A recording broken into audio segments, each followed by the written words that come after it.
Okay, now I just want to say a few things, a few helpful thoughts. First is, pray with particularity. If you have a problem in your life, and I don't know anybody who doesn't have a problem in their life or a desire in your life, pray to Jesus and pray with great particularity. Tell him exactly what you want. Do not be vague. Vague prayers get vague results. Pray with great particularity. In your prayer life, seek both intimacy and awe. Seek to have a fiery relationship with a divine lover who is coming toward your soul, so that your soul will be on fire with love. Seek intimacy with Christ and expect to receive it. At the same time, seek to be awed by a transcendent God who you're not worthy even to stand in front of. Jesus teaches this to us in the first line of the Lord's Prayer. Our Father, his word for intimacy with God, Abba, right? It's all intimacy. Who art in heaven, hallowed be thy name. Hallowed be thy name is praise before the being of God, which is overwhelming the force of love that created and holds the universe together. It's all right there. So seek both of these. The next thing is to get very low in your prayer life, right? Teresa of Avila teaches us that the primary reason we don't progress in our prayer lives, we don't experience that which is held out for us, is that we lack humility. So I encourage you to get very low in your prayer life, both spiritually and physically.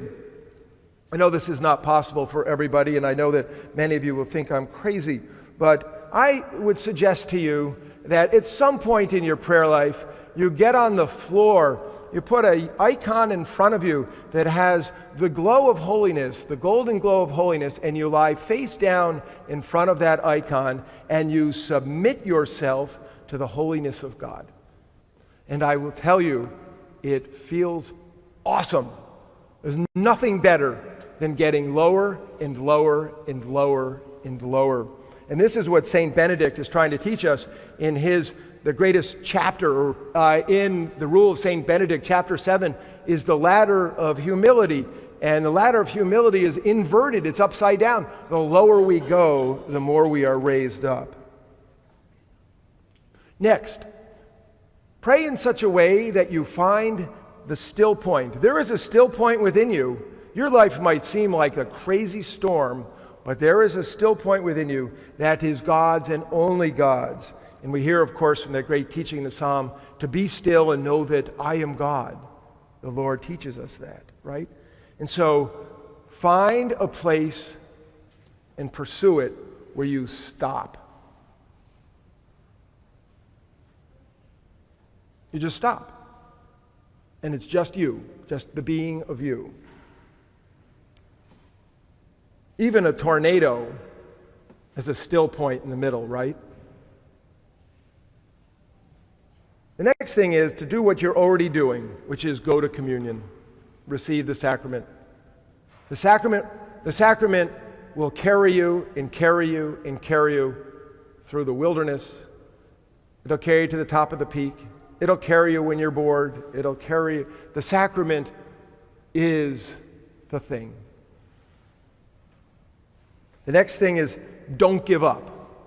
Even when your prayer seems like it's a complete and utter failure, don't give up. So when the power goes out in our house and our electricity stops, we do not stop believing in electricity.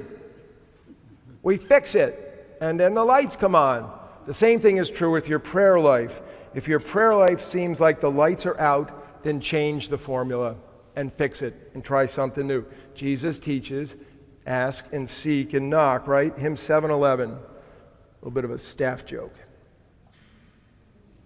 And finally, what does Paul teach us? Paul teaches that the one thing that Paul wants to do, he cannot do, and he does the very thing that he hates. He does just the opposite.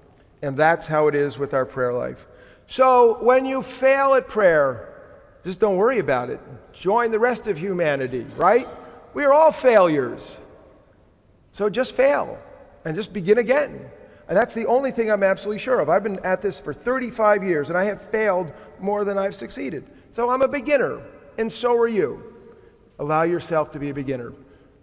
If you just keep restarting, the results are beyond awesome because they are filled with the awe of God.